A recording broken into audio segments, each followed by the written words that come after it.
ہمیں دنیا سے کیا مطلب، مدارس ہے وطن اپنا، مریں گے ہم کتابوں پر، ورق ہوگا کفن اپنا۔ سلام علی عباده الذین اصطفى، اما بعد فاعوذ باللہ من الشیطان الرجیم، بسم اللہ الرحمن الرحیم۔ کونوا ربانیین بما کنتم تعلمون الکتاب وبما کنتم تدرسون، صدق اللہ العظیم۔ آج کی اس مجلس کے صدر مکرم حضرت مولانا مفتی افضل صاحب دامت برکاتہم، دیگر حضرات علماء کرام اور عزیزوں دوستوں، آج کی جو نشست ہے یہ ہم سبھی کے لیے بڑی خیر و برکت کی اور اس مدرسے کے آس پاس میں رہنے والوں کے لیے اللہ کی رحمتوں کے نازل ہونے کا سبب ہے۔ اس وقت مدرسے کی 25 سالہ خدمات اور یہاں پڑھنے والی طالبات کی محنت کا اعتراف کیا جا رہا ہے۔ پورے 25 سال کے عرصے میں جن طالبات نے یہاں سے دین کا نور حاصل کیا، دین کا علم حاصل کیا، انہیں یہاں جمع کیا گیا ہے اور اس احساس اور خیال کے ساتھ جمع کیا گیا ہے کہ ایک مرتبہ ہم پھر سے اپنا سبق تازہ کر لیں اور اللہ کے دین کے لیے قربانی دینے اور اس راہ میں جد و جہد کرنے کا جو عہد ہمارا تھا اسے دوبارہ تازہ کر لیا جائے۔ میں نے آپ کے سامنے یہ مختصر سی تمہید اس لیے رکھی ہے کہ آج کی مجلس کے اصل مخاطب وہی طالبات ہیں جنہیں یہاں جمع کیا گیا۔ یہ ایک بہت زرین موقع ہے، بہت خوبصورت اور بہت سنہرا موقع ہے۔ اس موقع پر ضروری ہے کہ مذاکرے کے طور پہ کچھ باتیں عرض کر دی جائیں۔ یہ میری پہلی حاضری ہے اس مدرسے میں اور میں نہیں جانتا کہ آئندہ مجھے حاضری کا موقع ملے گا یا نہیں ملے گا۔ انسان کی زندگی کب کس جگہ مکمل ہو جائے اور اسے اللہ کے حضور حاضر ہونا ہو، یہ ہم میں سے کوئی نہیں جانتا۔ اس لیے یہ موقع غنیمت ہے۔ اللہ تعالی ہم سب کو خیر کی باتیں کہنے اور خیر کی باتیں سننے کی توفیق عطا فرمائے۔ میں خود بھی دین کا ایک ادنا سا طالب علم ہوں اور یہاں دین کے پڑھنے پڑھانے والے بہت سارے لوگ جمع ہیں۔ نہ میں اپنے علم کے اعتبار سے، اور سچی بات ہے کہ نہ میں اپنی عمر کے اعتبار سے اس لائق ہوں کہ میں کسی کو نصیحت کروں۔ اس لیے نصیحت تو نہیں کرنی ہے، البتہ کچھ باتیں جو ہم نے اپنے اساتذہ سے سن رکھی ہیں انہی کا تذکرہ یہاں مقصود ہے۔ سب سے پہلی چیز یہ ہم میں سے ہر ایک کے ذہن میں ہونی چاہیے کہ اس پڑھنے پڑھانے کا مقصد کیا ہے۔ مدرسے قائم کر دینا، اساتذہ، معلمات، طلباء اور طالبات کا جمع ہو جانا، یہ جو برسوں کی محنت جاری ہے، صدیوں سے جس کا رشتہ ہوتے ہوئے سیدنا محمد الرسول اللہ صلی اللہ علیہ وسلم تک پہنچتا ہے، اس محنت کا اصل مقصد کیا ہے؟ میں نے قرآن کریم کی جو آیت آپ کے سامنے پڑھی ہے، اس آیت میں اللہ رب العزت نے ارشاد فرمایا ہے کونوا ربانیین بما کنتم تعلمون الکتاب وبما کنتم تدرسون۔ قرآن کریم دنیا کی وہ واحد کتاب ہے جس کا لفظ لفظ معجزہ ہے، جس کے ایک آیت کے ایک بہت چھوٹے سے ٹکڑے کے اندر بھی علم اور معنی کا سمندر پوشیدہ ہے۔ اور یہ بات مجھے کہنے میں کوئی باک نہیں ہے کہ دنیا کے لوگ جو علوم و فنون پڑھ رہے ہوتے ہیں، چاہے کیمسٹری ہو، جغرافیہ ہو، کچھ بھی ہو، ایک کتاب اس سال پڑھی گئی، اگلے سال وہ کتاب پرانی ہو جاتی ہے، دوسری نئی کتاب سامنے آتی ہے، نئی تحقیقات سامنے آتی ہیں۔ قرآن کریم دنیا کی وہ واحد کتاب ہے، چاہے پرانی کتنی ہی کیوں نہ ہوتی چلی جائے، اس کی ضرورت سے زمانہ کبھی مستغنی نہیں ہو سکتا۔ قرآن کریم کی ایک آیت کا ٹکڑا ہم نے آپ کے سامنے پڑھا، جس میں ایک لفظ اللہ رب العزت نے فرمایا کہ یہ جو پڑھنے پڑھانے کا سلسلہ ہے، یہ جو تم کتاب پڑھتے پڑھاتے ہو، آسمانی کتاب، اس کے ذریعے سے کیا چاہا گیا؟ اس کے ذریعے سے یہ چاہا گیا کہ تم ربانی بن جاؤ۔ قرآن کریم کی اصطلاح میں ربانی کس کو کہتے ہیں؟ ایک عالم دین اگر وہ سب کچھ ہے، معلومات کا سمندر ہے، اسے کتاب و سنت کے تمام ماخذ کے اوپر عبور حاصل ہے، اگر وہ سب کچھ ہے لیکن اگر ربانی نہیں ہے تو سچ یہ ہے کہ وہ سب کچھ ہو کر بھی کچھ نہیں ہے۔ مسئلہ علم کا نہیں ہے، آگے جا کے ہم عرض کریں گے، مسئلہ معلومات کا نہیں ہے، مسئلہ ہے ربانی ہونے کا۔ یہ لفظ تربیت سے، پرورش سے بنا ہوا ہے۔ حضرت مولانا ابو الحسن علی میاں ندوی رحمۃ اللہ علیہ فرمایا کرتے تھے کہ ربانی وہ ہے جس کا سلسلہ ایک طرف اس کے رب سے جڑا ہوا، اس کے رب سے جڑا ہوا، اور دوسری طرف اس کا سلسلہ تربیت اور اصلاح سے، اپنے آپ کے تبدیل کرنے سے، دعوت کی طرف، تربیت کی طرف جڑا ہوا۔ ربانی وہ ہے۔ اور اسی کے اندر ایک بہت پیارا نکتہ ہم طلباء علوم اسلامیہ کے لیے ہے۔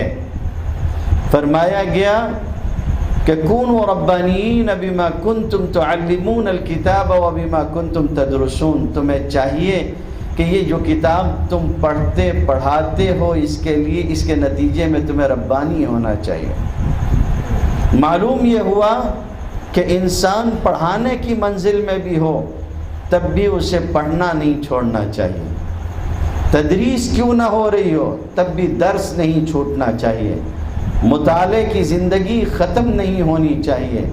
اور میں اکثر اپنے شاگردوں سے کہا کرتا ہوں کہ مطالعے کی دھار ہمیشہ تیز رکھیے، دنیا کے اوپر آپ کی حکومت ہوگی۔ اگر آپ نے پڑھنا چھوڑ دیا، یہ دنیا مسابقت کی دنیا ہے، کوئی آپ کو اپنے ساتھ لے کے چلنے کو روادار نہیں ہوگا۔ تو سب سے پہلی بات تو جو مجھے عرض کرنی تھی وہ یہ ہے کہ آپ ربانی بنیں، قرآن کریم پڑھیں اور انسان قرآنی بنیں، یعنی قرآن کریم جیسا انسان چاہتا ہے، جس کو قرآن کریم کی زبان میں رجال القرآن کہا جاتا ہے، جن لوگوں کو قرآن کریم کی زبان میں عباد الرحمن کہا جاتا ہے، اس طرح کا انسان بنے۔ مدارس میں ہونا یہ چاہیے کہ سورہ فرقان کی ان آیات کا ترجمہ اور سورہ مومنون کی شروعات کی جو آیات ہیں ان کا ترجمہ لکھ کے رکھ دینا چاہیے، ہر وقت طلباء اور طالبات کے سامنے ہو۔ وَعِبَادُ الرَّحْمَنِ الَّذِينَ يَمْشُونَ عَلَى الْأَرْضِ هَوْنًا۔ 7 باتیں اس موقع پہ ہم پہلے عرض کریں گے، اور سب سے پہلی چیز ہے اور وہ یہ ہے کہ آپ کوشش کریں کہ انسان بنے وہ جو قرآن والا ہو۔ اور قرآن کا انسان کیسا ہوتا ہے وہ اللہ رب العزت نے بیان فرمایا ہے، قد افلح المؤمنون الذین هم فی صلاتهم خاشعون۔ یہاں سے بیان کیا نیچے صفحہ مکمل ہونے تک، اور دوسری طرف بیان کیا وعباد الرحمن الذین یمشون علی الارض ہونا۔ تو ایک چیز تو یہ ہونی چاہیے ایک عالم کے اندر کہ وہ انسان ہو اور قرآنی انسان ہو، مرد ہو یا عورت۔ قرآن کریم پڑھنے کے بعد اللہ کے نبی صلی اللہ علیہ وسلم کی احادیث پڑھنے کے بعد خود اپنی زندگی میں وہ چیز اتر آئے۔ اسی لیے ایک محدث کہتے ہیں اور بہت پیاری بات کہتے ہیں، فرماتے ہیں اپنے شاگردوں سے انہوں نے کہا تھا اصحاب الحدیث ادو زکات هذا الحدیث اعملوا من كل 100 حدیث ب5 احادیث۔ او حدیث کے پڑھنے والے لوگوں، حدیث کی زکوٰۃ بھی دے دیا کرو۔ اگر 200 حدیثیں تم نے پڑھ لی ہیں تو کم سے کم 5 حدیثوں پہ عمل بھی تو کر لیا کرو، زندگی اس نہج پر آ جائے۔ سب سے پہلی چیز یہ ہے۔ دوسری چیز یہ ہے کہ اعتدال ہو، زندگی ہمیشہ اعتدال پر چلے۔ اللہ نے ہم سے یہ چاہا ہے کہ ہم انسان ہونے کی حیثیت سے، بحیثیت مسلمان ہونے کے، ہم اعتدال سے کام لیں۔ کوئی بھی کام ہو اعتدال سے کام لو، درمیانی درجہ ہر کام کا اختیار کرو، نہ افراط و تفریط میں مبتلا ہو۔ کہا گیا کہ وَجَعَلْنَاكُمْ أُمَّةً وَسَطًا، امت وسط بنایا ہم نے تم کو، یعنی اعتدال کے ساتھ چلنے والے لوگ۔ اس وقت سماج اور معاشرے کو ایسے علماء کی، ایسی عالمات کی بڑی ضرورت ہے جن کے اندر اعتدال ہو، جو افراط و تفریط سے پاک ہوں، جو اسلام کی صحیح تعریف وہاں تک لے جا سکیں، لوگوں تک پہنچا سکیں۔ اور قرآن کریم یہ بتاتا ہے کہ اسلام پورا کا پورا اعتدال کا مذہب ہے، یہ امت اعتدال والی امت ہے۔ یہاں تک کہ عبادت ہو تو عبادت میں بھی فرما دیا گیا کہ وَلَا تَجْهَرْ بِصَلَاتِكَ وَلَا تُخَافِتْ بِهَا وَابْتَغِ بَيْنَ ذَلِكَ سَبِيلًا۔ آپ نماز پڑھ رہے ہو، آواز آپ کی بہت بلند بھی نہ ہو اور بہت دھیمی بھی نہ ہو، درمیان کی رائے اختیار کریں۔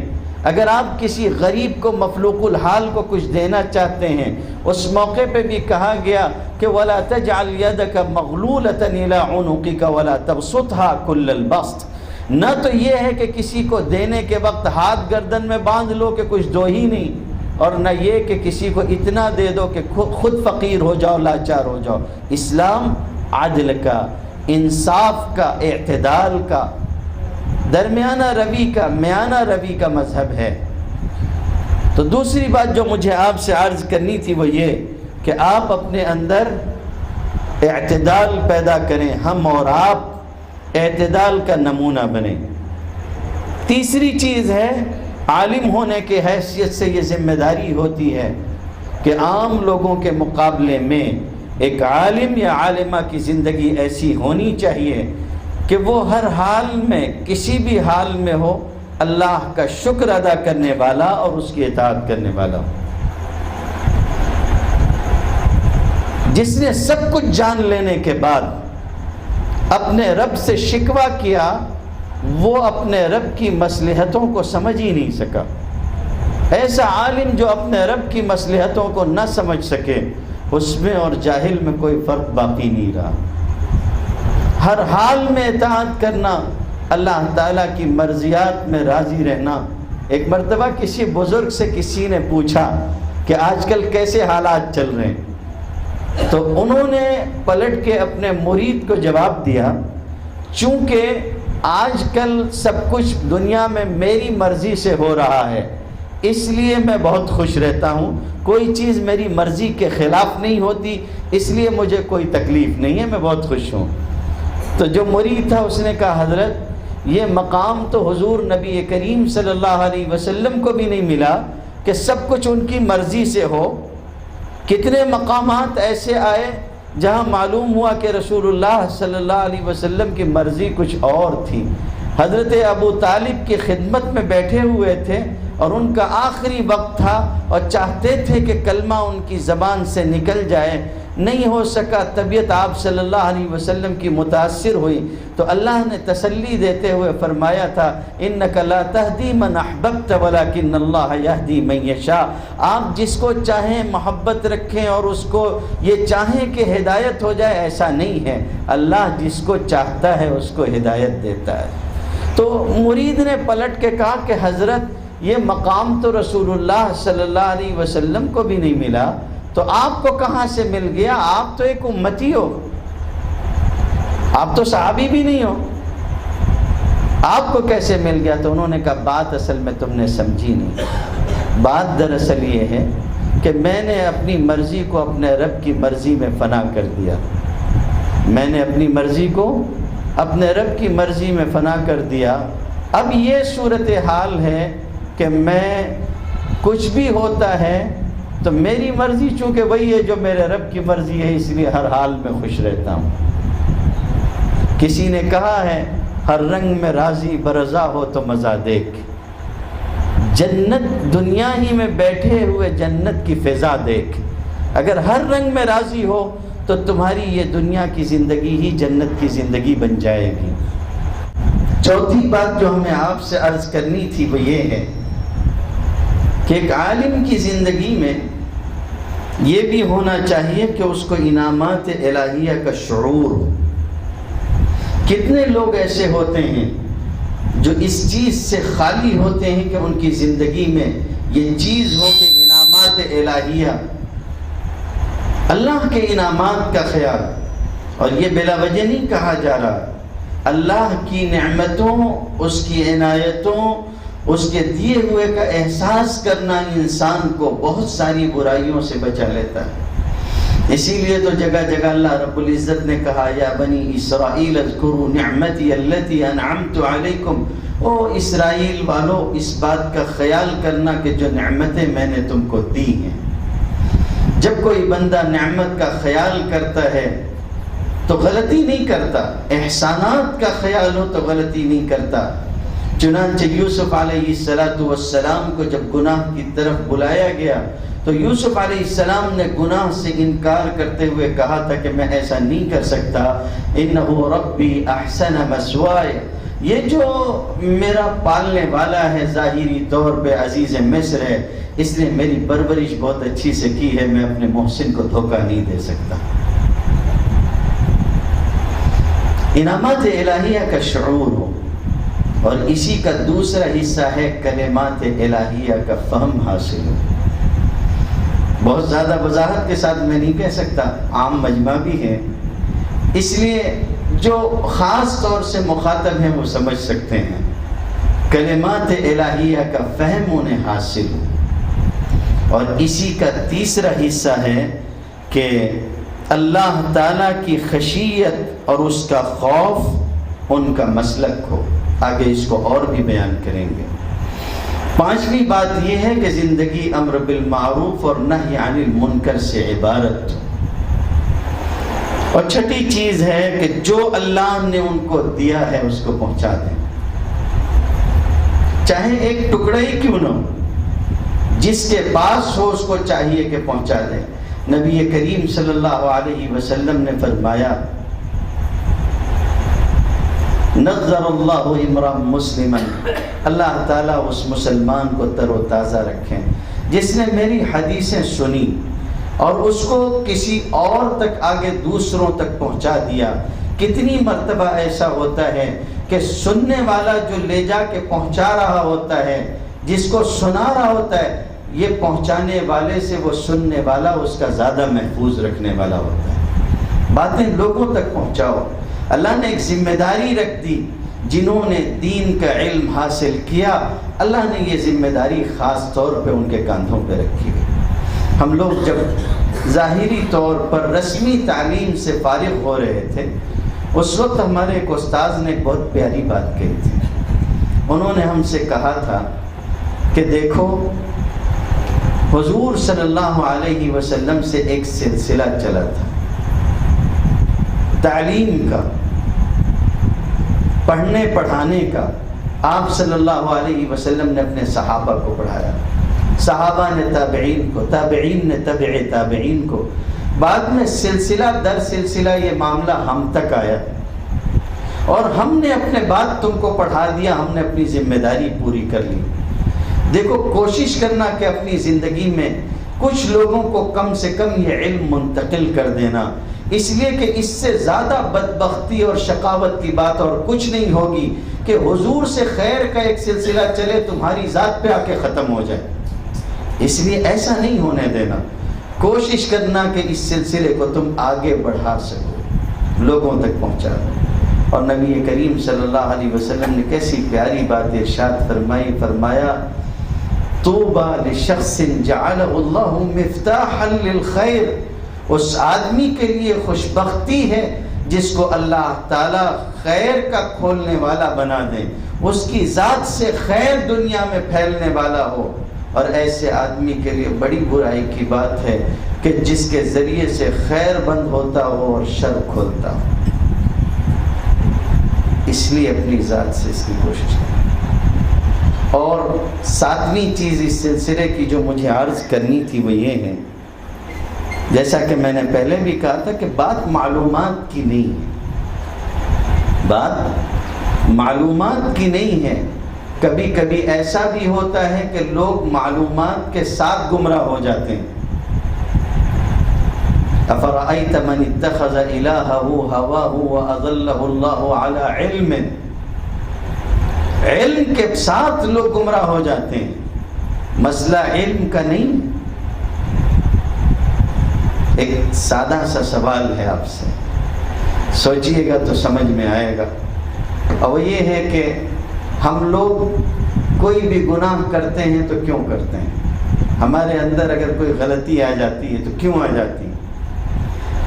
اس کا اپنے آپ کو مطمئن کرنے والا اور بالکل سیدھا سادہ سا جو جواب ہے وہ یہ ہے کہ شیطان بہکا دیتا ہے اس لیے غلطی ہو جاتی ہے۔ صحیح ہے، اور جواب کچھ غلط بھی نہیں ہے، لیکن ایک سوال کا اگلا حصہ ہے کہ جب ابلیس نے سجدہ کرنے سے انکار کیا تھا تو وہ کون سا شیطان تھا جس نے ابلیس کو بہکایا تھا؟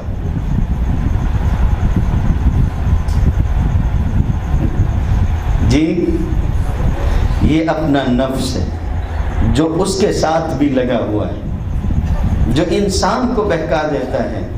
نفس علم سے قابو میں نہیں آتا، اگر نفس علم سے قابو میں آ جاتا تو دنیا کے اندر یہ جو پڑھے لکھے لوگ پتھروں کے سامنے ہاتھ جوڑ کے کھڑے ہوتے ہیں یہ کبھی نہیں کھڑے ہوتے۔ ان کا علم ان کو یہ بتاتا کہ یہ پتھر کچھ نہیں کر سکتا ہے، لیکن علم ہی کی بنیاد پہ گمراہ ہوتے ہوئے آپ لوگوں کو دیکھیں گے۔ قارون نے کہا تھا نا، اس نے کہا انما اوتیتہ علی علم عندی، میرے علم کا نتیجہ ہے مجھے یہ سب کچھ ملا۔ تو اس کا جواب بھی کچھ اہل علم ہی نے دیا۔ قرآن کریم نے کہا قال الذین اوتوا العلم ویلکم، منع کیا گیا کہ نہیں۔ جب وہ اپنے خزانے لے کے نکلا اور لوگوں کے سامنے آیا تو لوگوں نے کہا یا لیت لنا مثل ما اوتی قارون، اے کاش ہم کو بھی ویسی دولت ملتی جیسی قارون کو ملی ہے۔ تو اہل علم نے کہا بے وقوفو، جو ثواب اور اجر اللہ تم کو دینے والا ہے وہ اس سے کہیں زیادہ بہتر ہے، تم کس چیز کی تمنا کرتے ہو؟ مسئلہ ہے عشق کا، علم کا نہیں ہے، مسئلہ ہے عشق کا۔ حضرت تھانوی فرمایا کرتے تھے اس کے پاس بہت سارے عین تھے، علم تھا مگر عشق نہیں تھا، ایک عین کی کمی تھی اس کے پاس، ابلیس کے پاس ایک عین کی کمی ہو گئی، اس لیے شریعت کے اندر ڈوب جائیے، یہ آپ کا محور ہو، آپ کو اس سے عشق ہو جائے، اللہ کی معرفت تک پہنچا دے آپ کا علم۔ اگر کوئی علم خالق کا رشتہ مخلوق سے نہیں جوڑتا ہے تو وہ علم نہیں ہے، تاریکی ہے، ضلالت ہے، گمراہی ہے۔ اس لیے کہ میرے رب نے کہا علم سیدھے رب سے لے جا کے جوڑتا ہے، اقرأ بسم ربک الذی خلق۔ اگر علم ایسا نہیں تو پھر علم کہاں رہا؟ خیر، بات یہ ہے کہ جب کبھی ایسا کوئی موقع آتا ہے کہ بھئی علماء کو نصیحت کرنی ہے، طلباء کو نصیحت کرنی ہے، کچھ پڑھنے پڑھانے والے جمع ہو رہے ہیں ان کو نصیحت کرنی ہے، تو ایسے موقع پہ بہت احساس ہوتا ہے کہ ہم کیا نصیحت کریں۔ بل الانسان علی نفسہ بصیرہ، آدمی اپنے بارے میں خوب اچھی طرح سے جانتا ہے، ہم دوسروں کو کیا نصیحت کر سکتے ہیں؟ لیکن لوگوں کا حسن ظن ہوتا ہے کہ آپ کو کہنا ہے۔ تو ایسے موقع پر کیا کریں کہ استاذ بھی ہوں، شاگرد بھی ہوں، اور طلبہ پڑھ کے نکل رہے ہوں، شاگرد جا رہے ہوں، تو کیا نصیحت کی جائے؟ اکثر ہمارے یہاں ختم بخاری کے موقع پہ طلبہ آتے ہیں، کہتے ہیں کہ کچھ نصیحت کر دیجئے، تو ہمارا ایک مزاج ہے کہ ان کو ایک مخصوص نصیحت کرتے ہیں۔ نصیحت کس کو کرنی ہے؟ شاگردوں کو نصیحت کرنی ہے، طالبات کو نصیحت کرنی ہے، مدرسے میں جن کو 7-8 سال جنہوں نے گزارا ہے ان کو نصیحت کرنی ہے۔ وہ شاگرد رہ چکی، پڑھ چکی، اب ان کو نصیحت کرنی ہے۔ اس کائنات میں اگر سب سے بڑا کوئی استاذ ہے تو سیدنا محمد الرسول اللہ صلی اللہ علیہ وسلم۔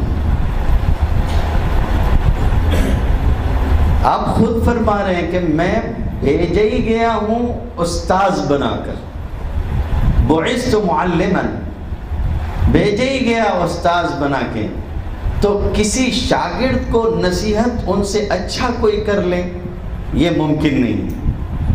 اب پھر حضور صلی اللہ علیہ وسلم کے شاگرد بھی بہت سارے ہیں، ایک سے بڑھ کر ایک، الگ الگ عجیب و غریب شخصیتیں ہیں سب کی، سب کا اپنا اپنا فن ہے۔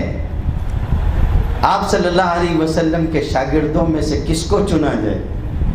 مجھے یہاں استاذ اور شاگرد کے رشتے نسبت سے متعلق باتیں عرض کرنی ہیں، اور ان کے متعلق جو پھر نصیحت حضور نے کی۔ حضور صلی اللہ علیہ وسلم کے ایک شاگرد تھے جنہوں نے اسلام قبول کیا حضور کی شاگردی میں، جب وہ آئے ہیں وہ تو اور آگے کی بات ہے، مصعب ابن عمیر کے ہاتھوں پہ انہوں نے اسلام قبول کیا۔ عمر جس وقت انہوں نے اسلام قبول کیا 18 سال کی تھی۔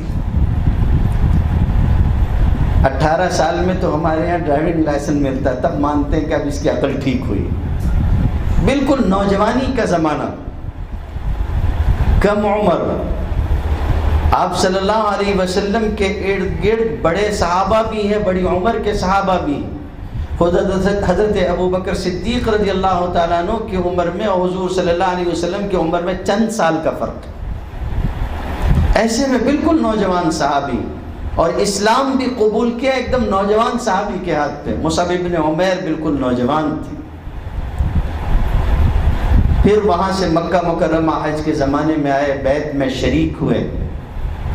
شاگرد کا نام معاذ ابن جبل، معاذ ابن جبل 18 سال کی عمر میں اسلام قبول کیا، حضور صلی اللہ علیہ وسلم کی خدمت میں 10 سال سے بھی کم رہے۔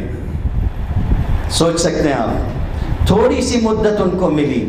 کچھ لوگ وہ ہیں جنہوں نے حضور صلی اللہ علیہ وسلم کو مکے میں بھی دیکھا، مدینے میں بھی دیکھا، لیکن معاذ وہ ہیں جن کو تھوڑی سی مدت ملی، چند سال گزرے تھے، اس مقام پہ وہ بندہ آ گیا علم حاصل کرتے کرتے کہ نبی کریم صلی اللہ علیہ وسلم نے ان کے بارے میں عجیب و غریب بات ارشاد فرمائی تھی، اور بہت کم زندگی بھی ملی انہیں۔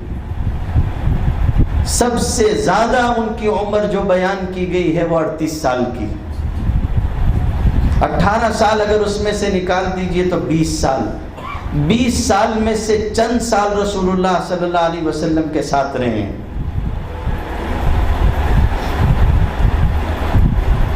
معاذ ابن جبل، شخصیت کیسی تھی ان کی؟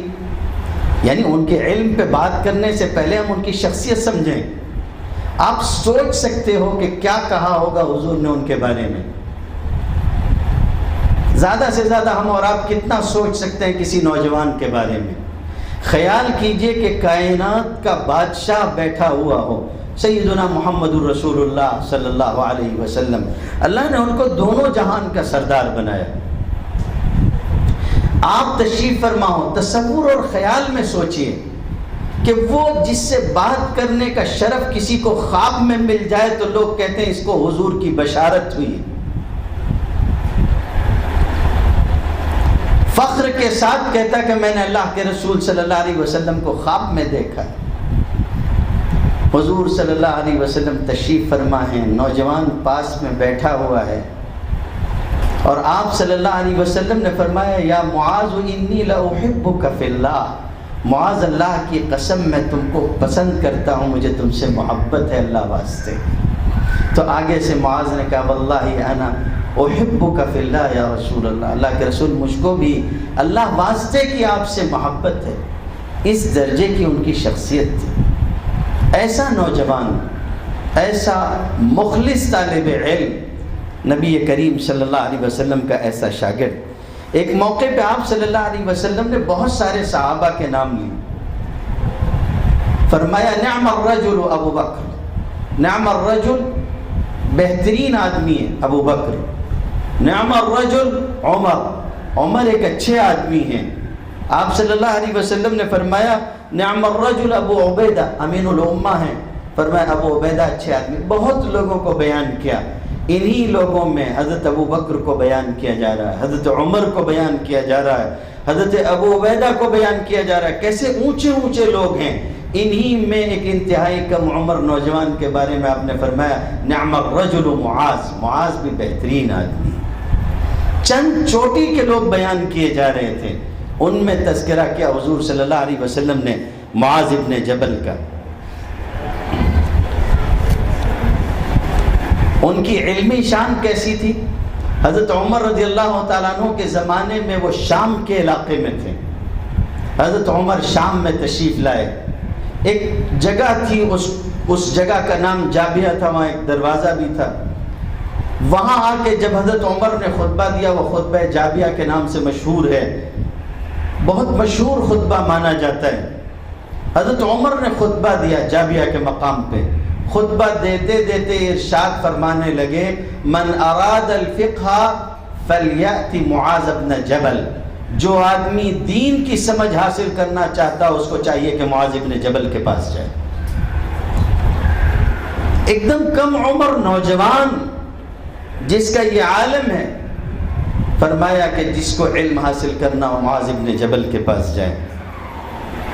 حضور صلی اللہ علیہ وسلم جب ہجرت کر کے آئے تو آپ سے پہلے بہت سارے مہاجرین آ چکے تھے، مہاجرین بہت سارے آ چکے تھے، سب کچھ چھوڑ دیا تھا انہوں نے، اپنا گھر بار، اہل و عیال۔ بہت سے لوگ تو وہ تھے جن کے ماں باپ نے اسلام نہیں قبول کیا، اولاد نے اسلام نہیں قبول کیا، اکیلے چلے آئے تنے تنہا۔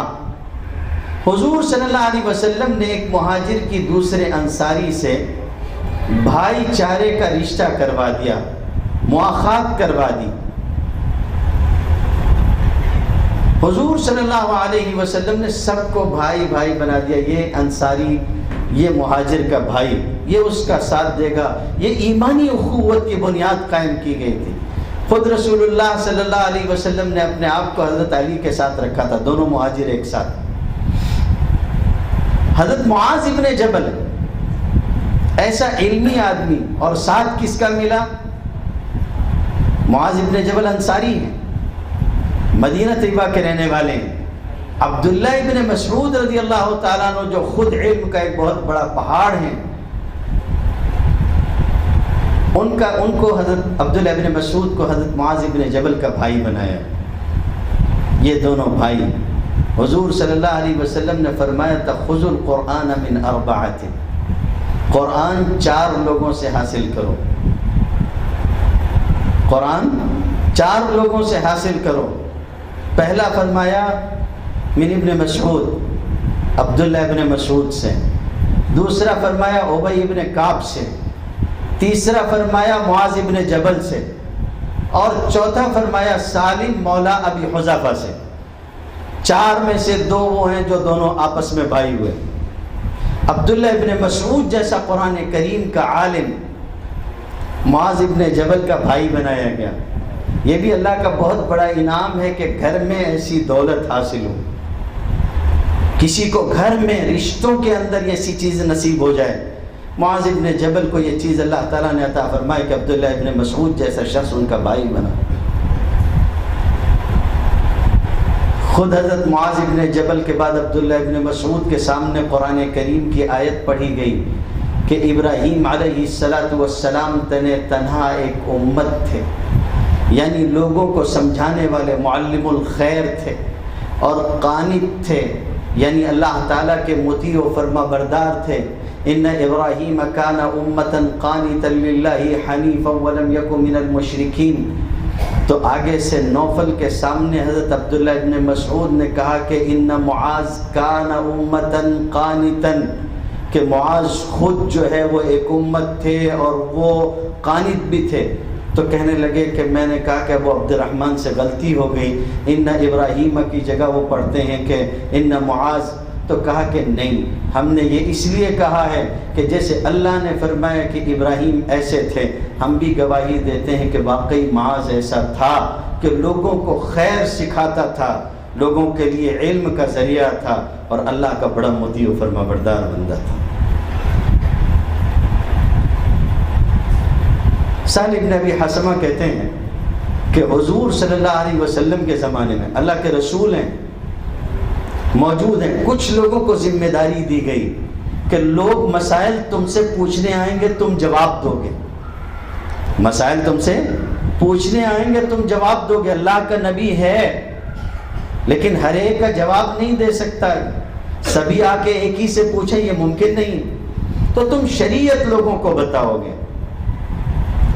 3 ان میں سے مہاجرین میں سے تھے، ثلاثۃ من المہاجرین، 3 مہاجرین میں سے تھے، اور لطیفہ علماء یہ بیان کرتے ہیں کہ تینوں عین سے، عمر، عثمان، علی رضوان اللہ تعالی علیہم اجمعین، مہاجرین میں سے 3، اور کہا کہ انصار میں سے بھی 3 تھے۔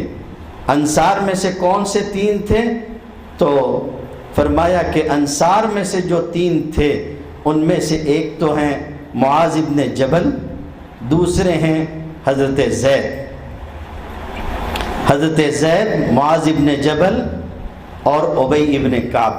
یہ وہ 3 لوگ تھے جو فتویٰ دیا کرتے تھے۔ معاذ ابن جبل آپ دیکھیں، حضرت عمر ہیں، حضرت عثمان ہیں، ان لوگوں کے مقابلے میں حضرت معاذ ابن جبل فتویٰ دے رہے ہیں رسول اللہ صلی اللہ علیہ وسلم کے زمانے میں۔ بات اصل میں مجھ کو کچھ اور کہنی ہے، میں چاہتا ہوں کہ پہلے ان کا تعارف ٹھیک سے ہو جائے، پھر جو مجھ کو کہنا ہے میں کہوں۔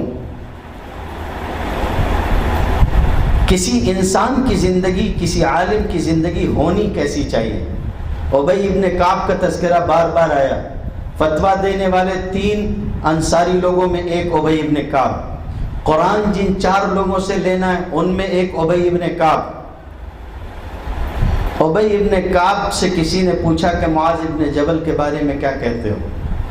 تو ابی ابن کعب نے کہا تھا ان کے انتقال کے بعد، کہنے لگے کہ کان معاذ شابا جمیلا سمحا لا يسأل اللہ شیئا الا اعطاه۔ فرمایا معاذ کے بارے میں کیا پوچھتے ہو؟ معاذ تو بالکل نوجوان تھا، خوبصورت تھا، لوگوں کے ساتھ درگزر کرنے والا انسان تھا، اور یہ بھی سن لو کہ اس نے خدا سے کبھی کوئی چیز مانگی نہیں مگر یہ کہ اس کے رب نے اس کو دے دی، مستجاب الدعوات تھا۔ ایسا نوجوان عالم، ایسا نوجوان عالم، ایک عالم کی زندگی ہے۔ کوئی آدمی فتویٰ دینے والا ہو نا، عالم تو بہت سارے ہوتے ہیں، لیکن فتویٰ دینے کے لیے بڑا مسئلہ ہوتا ہے کہ خاص طور سے سند کی ضرورت پڑتی ہے. لوگ مسئلہ کسی عالم سے بھی پوچھ لیتے ہیں، مگر فتویٰ پوچھنا ہو تو مفتی ڈھونڈتے ہیں، اور مفتی صاحب بھی ایسے جو مکمل ہوں تو ٹھیک ہے، بغیر صفحے کی روایت نہ پڑھنے والے ہیں. آج کل اس کا بڑا ہم لوگوں کو شکوہ ہے کہ جس کو دیکھیے، ایک صاحب تھے جن سے پوچھا کہ بھئی آپ مفتی صاحب ہیں؟ تو کہا میں مفتی ہوں. پوچھا کہاں سے سند ہے؟ تو کہا کہ وہ نائٹ میں نے بعض اساتذہ سے پڑھا ہے. میں نے کہا ایسے اندھیرے میں پڑھنے سے کیا فائدہ؟ یعنی میں نے خارج میں پڑھ لیا ہے. خیر، تو مفتی ہونے کے لیے سند کی ضرورت ہوتی ہے. نبی کریم صلی اللہ علیہ وسلم کا فرمان امام ترمذی نقل کرتے ہیں صحیح سند کے ساتھ. فرمایا کہ حضور صلی اللہ علیہ وسلم نے ارشاد فرمایا، میری امت میں سب سے زیادہ رحم کرنے والا ابو بکر. سنتے ہوں گے آپ، ارحم امتی بامتی ابو بکر واشدهم فی امر اللہ عمر واصدقهم حیاء عثمان.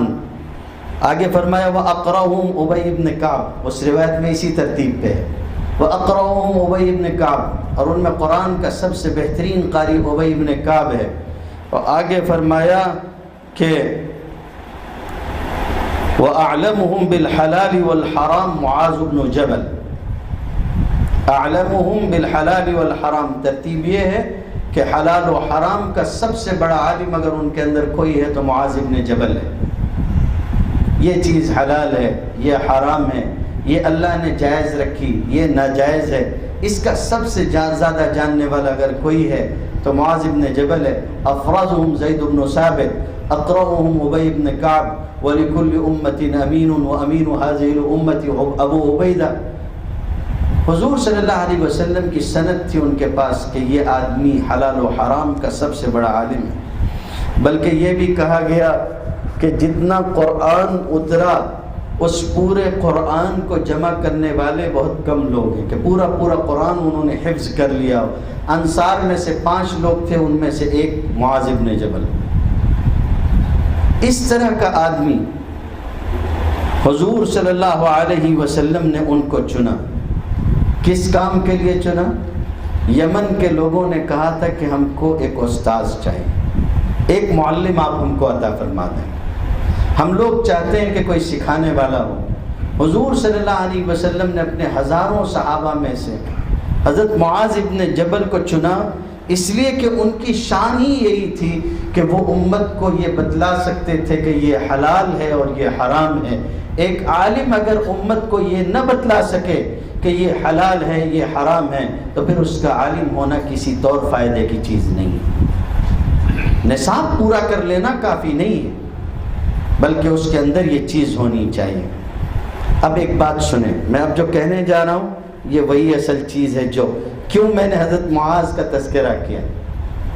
لوگ سوچتے بھی ہیں کہ کیوں علماء کے درمیان میں یا فارغات کے درمیان میں، طالبات کے درمیان میں یہ بات کہی گئی. ایک آیت ہے قرآن کریم کی، یوم ندعو کل اناس بامامہم، لوگوں کو قیامت کے دن ہم ان کے اماموں کے ساتھ بلائیں گے. ایک ترجمہ یہ بھی ہے، اور یہ بھی ہے کہ ہر قسم کے لوگ الگ الگ، ہر طبقے کے لوگ الگ الگ آئیں گے الگ الگ صف میں، اور ان کا اپنا ایک آگے پیشوا ہوگا.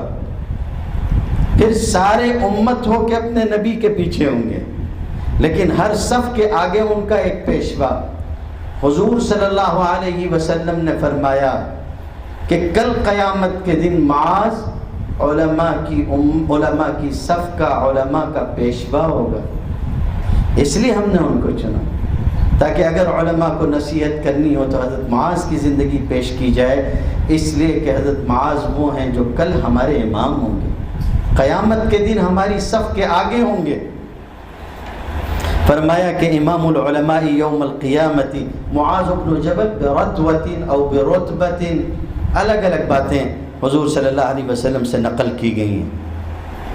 حضور صلی اللہ علیہ وسلم کی یہ بہت خاص شاگرد تھے. خاص شاگرد کیسا ہوتا ہے؟ خاص شاگرد کون ہوتا ہے؟ ایک ہوتے ہیں عام شاگرد، پڑھانے والا سبق پڑھاتا ہے، نصاب پڑھا کے اس کے بعد سمجھا کے چلا جاتا ہے۔ تمام عام شاگردوں کے ساتھ ایسے ہی ہوتا ہے، لیکن جو خاص شاگرد ہوتا ہے استاد اس کو الگ سے بھی چیزیں سمجھا رہا ہوتا ہے، اس کو الگ سے تعلیم و تعلم اور درس و تدریس کے مراحل سے گزار رہا ہوتا ہے۔ اگر وہ خود سے کچھ نہ پوچھے تو یہ اس سے سوال کر کے اس کو بتاتا ہے کہ دیکھو اس کا مطلب یہ ہوا۔ نبی کریم صلی اللہ علیہ وسلم کی بہت ساری حدیثیں ملتی ہیں۔ ایک موقع پہ حضور صلی اللہ علیہ وسلم، حضرت انس کہتے ہیں کہ ان النبی صلی اللہ علیہ وسلم، حضور صلی اللہ علیہ وسلم سواری پہ سوار جا رہے تھے، وہ معاذ ردیف ہو، معاذ کو پیچھے بٹھا رکھا تھا، اور حضور صلی اللہ علیہ وسلم نے اسی عالم میں کہا کہ یا معاذ، تو فرمایا لبیک و سعدیک یا رسول اللہ۔ پھر فرمایا دوبارہ، کوئی جواب نہیں دیا، بس اتنا سن لیا کہ معاذ نے کہا اللہ کے رسول میں حاضر ہوں۔ تو پھر فرمایا کہ یا معاذ ہو، تو پھر حضرت معاذ نے کہا لبیک یا رسول اللہ و سعدیک، بندہ حاضر ہے۔ تیسری مرتبہ پھر فرمایا یا معاذ، متوجہ کرنا چاہتے تھے خاص طور سے، ورنہ ایک سواری پہ بیٹھے ہوئے دو آدمی ہوں اور آگے والا پیچھے والے اس کو مخاطب کرے اور وہ کہے ہاں میں کہہ رہا ہوں، کہیے کیا کہنا ہے، میں سن رہا ہوں۔ تو دو مرتبہ مزید آپ نے فرمایا تاکہ طبیعت متوجہ ہو جائے۔ جب شاگرد اچھی طرح سے متوجہ ہو گیا، اس کے بعد رسول اللہ صلی اللہ علیہ وسلم نے ارشاد فرمایا ما من عبد یشہد ان لا الہ الا اللہ، کوئی بندہ ایسا نہیں ہے کہ وہ اس بات کی گواہی دے کہ اللہ تعالیٰ کے سوا کوئی معبود نہیں ہے، وَأَنَّ مُحَمَّدًا عَبْدُهُ وَرَسُولُهُ، اور یہ کہ محمد صلی اللہ علیہ وسلم اس کے بندے اور اس کے رسول ہیں، اور یہ بات وہ کہے من قلبہ، اپنے دل کی گہرائیوں سے سچے طور پر وہ کلمہ شہادت اگر پڑھتا ہے، فرمایا الا حرمہ اللہ النار، ہاں مگر یہ ہے الا حرمہ اللہ علی النار، اللہ اس کو آگ کے اوپر حرام کر دیتے ہیں، یہ جہنم میں نہیں جائے گا۔ تو شاگرد کی کوئی خصوصیت ہے؟ شاگرد نے پوچھا اللہ کے رسول سب کو بتا دوں، سب کو بتا دوں، اللہ کے رسول یہ خبر لوگوں تک پہنچا دوں، افلا اخبر بها الناس، اللہ کے رسول سب کو بتا دوں۔ تو حضور صلی اللہ علیہ وسلم نے گویا دوسرے الفاظ میں کہا کہ معاذ، اور لوگ اور عقل رکھتے ہیں، ہم نے تم کو بتایا ہے، تم اپنے پاس رہنے دو، تم دوسروں کو جا کے بتاؤ گے، لوگ عمل کرنا چھوڑ دیں گے، اذن یتکلوا، اگر لوگ سن لیں گے تو عمل کرنا چھوڑ دیں گے، تو پھر معاذ کو کیوں بتایا تھا؟ اسی لیے کہ جانتے تھے کہ یہ میرا شاگرد کوئی اور مقام رکھتا ہے، اس سے وہ غلطی نہیں ہونے کی۔ ایک اور موقع پہ فرمایا یا معاذ، سوال خود سے رکھ رہے ہیں، فرمایا اتدری ما حق اللہ علی العباد، معاذ تم کو پتہ ہے اللہ کا اس کے بندوں پہ کیا حق ہے؟ وما حق العباد علی اللہ، اور بندوں کا اللہ پر کیا حق ہے یہ بھی تمہیں معلوم ہے؟ تو کہا کہ اللہ اور اس کا رسول زیادہ بہتر جانتا ہے۔ شاگرد وہ نہیں ہے جو آگے بڑھ کے بولنا شروع کر دے، جب موقع ہو تو موقع سمجھنا چاہیے کہ اللہ کے رسول، اللہ اور اس کا رسول زیادہ جانتے ہیں۔ حضور صلی اللہ علیہ وسلم نے فرمایا کہ اللہ کا حق بندوں پہ یہ ہے کہ بندے اس کی عبادت کریں، اس کے ساتھ کسی کو شریک نہ کریں۔ فرمایا جانتے ہو جب بندے ایسا کریں گے تو بندوں کا پھر اللہ پہ کیا حق ہوگا؟ وہ حق یہ ہوگا کہ اللہ ان کو جہنم کا عذاب نہ دے۔ اب پھر اس کے اوپر جیسے سنا حضرت معاذ نے تو فرمایا کہ افلا ابشر الناس، اللہ کے رسول یہ خوشخبری لوگوں کو بتا دوں کہ لوگ اگر شرک نہیں کریں گے تو اللہ پھر جہنم میں نہیں ڈالے گا۔ تو فرمایا جانے دو معاذ، لوگ اسی پہ تکیہ کر کے بیٹھ جائیں گے کہ ہم نے تو کلمہ کر لیا ہے، اب عمل کون کرے، اللہ تو جہنم آرام ہی کر دے گا۔ آخر میں دونوں روایتیں بخاری مسلم آتی ہیں، آخر میں یہ ہوا کہ حضرت معاذ ابن جبل کا جب انتقال ہونے لگا تو حضرت انس کہتے ہیں کہ اس ڈر سے کہ میں حضور کے ایک فرمان کو چھپا کے کہیں گناہ نہ کر کے چلا جاؤں، میں نے سنا تھا، اس لیے حضرت معاذ نے اپنے آس پاس کے لوگوں کو کہا کہ ایک مرتبہ میں اللہ کے رسول کے ساتھ تھا، حضور نے یہ بات بیان کی تھی، اس لیے کہتا ہوں کہ حضور کا فرمان چھپا نہ رہ جائے، تم لوگ اس کو سن لو۔ ایک طرف سے تو اس طرح سے تھا، اور خود کس طرح سے زندگی گزارتے تھے. خود کا بھی حال تھا، سوال کبھی استاذ خود سے بتائیں، اور شاگرد کو بھی طلب ہونی چاہیے. یہ نہیں ہو کہ خالی آپ ہی دیتے رہیں، شاگرد میں طلب ہونی چاہیے. حضرت معاذ بن جبل نے ایک موقع پہ حضور صلی اللہ علیہ وسلم سے پوچھا تھا، کہنے لگے اللہ کے رسول اخبرنی بعمل یدخلنی الجنہ ویباعدنی النار ویباعدنی من النار. اللہ کے رسول مجھ کو کوئی ایسا عمل بتائیں جو مجھ کو جنت میں داخل کر دے، جہنم سے دور کر دے. سادہ سوال ہے، عام سا سوال ہے. سوال اتنا اونچا تھا کہ خود استاذ نے یہ بات فرمائی.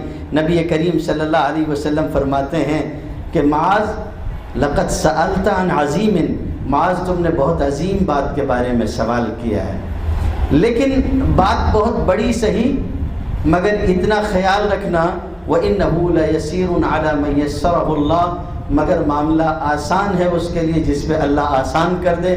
بات تو تم نے بہت بڑی پوچھی ہے، لیکن عمل کرنا اگر اللہ کی توفیق ہو تو آسان ہے. پھر اس کے بعد حضور صلی اللہ علیہ وسلم نے ایک لمبی حدیث بیان فرمائی، ترمذی شریف میں آتی ہے. موقع نہیں ورنہ میں وہ پوری بات بھی بیان کرتا، بہت لمبی بات ہے. کبھی کسی عالم سے پوچھیے گا کہ معاذ بن جبل کا یہ جو سوال تھا اس کے جواب میں حضور صلی اللہ علیہ وسلم نے کیا بیان کیا. اب اس موقع پہ حضور صلی اللہ علیہ وسلم نے ایک ہی علاقے میں دو لوگوں کو بھیجنے کا ارادہ کیا. ایک تھے ابو موسیٰ الاشعری اور دوسرے تھے معاذ بن جبل. یمن کے ایک ہی علاقے میں نبی کریم صلی اللہ علیہ وسلم نے دونوں کو بھیجا. اب یہاں سے وہ باتیں شروع ہو رہی ہیں جو ہم علماء کے لیے اللہ کے رسول کی نصیحتیں معلمین کو بھیج رہے ہیں. یہ فارغات پڑھ چکی ہیں، اپنے علاقے میں پڑھا رہی ہیں، خدمت انجام دے رہی ہیں اور کچھ آگے انجام دیں گی. ہم جائیں لوگوں کے درمیان میں تو کیسے جائیں؟ ان کے پاس جا کے ہم کو کرنا کیا ہے؟ فرمایا دونوں تھے تو دونوں سے کہا یسرا ولا تعسرا، تم دونوں جاؤ گے تو دیکھو لوگوں کے درمیان میں آسانیاں پیدا کرنا، مشکلیں مت پیدا کرنا. ہر عالم کو اپنی زندگی کا مزاج بنانا چاہیے. اور آج میں کہتا ہوں کہ ہمارے یہاں حج کلاسیں چلتی ہیں. میں نے اپنی حج کلاس میں پوری کوشش اس بات کی ہے کہ میں وہ ساری آسانیاں بیان کروں جو شریعت نے حج کے سلسلے میں دی ہیں. ڈھونڈ کے جو چیز مجھے مل جاتی ہے کہ شریعت نے حج کے رکن کے باب میں یہ آسانی رکھی ہے تو ہم اس کو لکھ لیتے ہیں. باقاعدہ ہم نے اس سلسلے کا ایک جو ہے وہ رجسٹر بنا رکھا تاکہ حاجی کو بتا سکیں کہ حج میں یہ آسانی ہے، اس رکن میں یہ آسانی ہے. ہمارے بعض علماء نے کتابیں ہی لکھ دی ہیں حج کی آسانیاں اس عنوان سے. عالم کو چاہیے کہ وہ لوگوں کے درمیان میں آسانی پیدا کرنے والا ہو، مشکل پیدا کرنے والا نہ ہو. کتنی پیاری بات اللہ کے نبی صلی اللہ علیہ وسلم نے ارشاد فرمائی. فرمایا الدین یسر، چھوٹے چھوٹے بچے پڑھتے ہیں حدیث، چہل حدیث، الدین یسر، دین آسان ہے اور مولوی مشکل کرنے والا ہے. یہی ہو رہا ہے.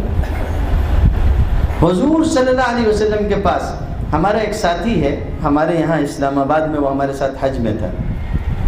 تو وہ آیا اور جب حج ختم ہو گیا ہم لوگ آنے لگے. وہ بڑا عجیب منظر ہوتا ہے، کئی علاقے کے حاجی ہوتے ہیں تو جب سب رخصت ہونے لگتے ہیں تو اتنے دن ساتھ میں رہ لیے ہوتے ہیں تو بہت عجیب سا تعلق ہو جاتا ہے.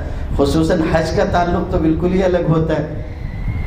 تو وہ بولنے لگا کہ مولانا آپ جا رہے ہیں، شکریہ، بہت آپ ساتھ میں تھے، لیکن ایک بات بولوں گا، اور ساری باتوں میں سے جو بات آپ کی سب سے اچھی لگی وہ یہ ہے کہ جب بھی کوئی بھی مسئلہ پوچھنے کے لیے آپ کے پاس آیا تو میں نے یہ دیکھا کہ آپ اس کو پہلا جملہ یہ بولتے تھے کہ کوئی حرج نہیں ہے، کوئی مسئلہ نہیں، ہو گیا اس کا، شریعت نے یہ راستہ رکھا ہے، اس طرح سے کر لو گے، اس سے نکل جاؤ گے.